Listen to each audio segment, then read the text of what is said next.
năm hoa. 70 tuổi anh vẫn chưa già, vẫn thích văn thơ và thích hát ca. 70 tuổi sao mà yêu thế, tiền không nhiều chỉ vẫn thăng hoa. 70 tuổi sao mà vui thế, ngoài vũ trường vẫn thích cha cha cha. Tuổi 70 từng tan tay, tay làm chín dân tơ. Tuổi 70 xưa nay hiếm, hưởng thức tài hạnh phúc nở hoa.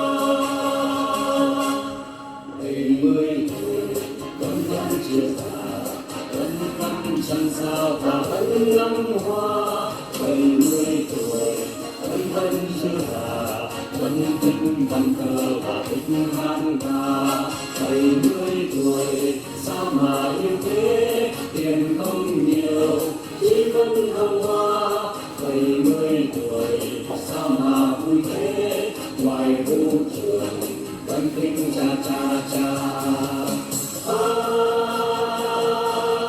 Tuổi 70 từng tan tay, tay làm chín dân tơ. Tuổi 70 xưa nay hiếm, hưởng thức tài hạnh phúc nở hoa.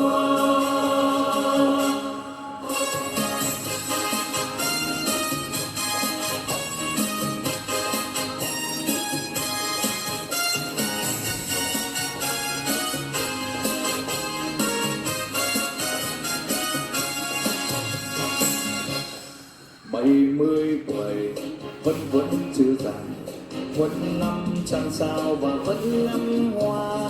70 tuổi vẫn chưa già, vẫn thích văn thơ và thích hát ca. 70 tuổi sao mà yêu thế, tiền không nhiều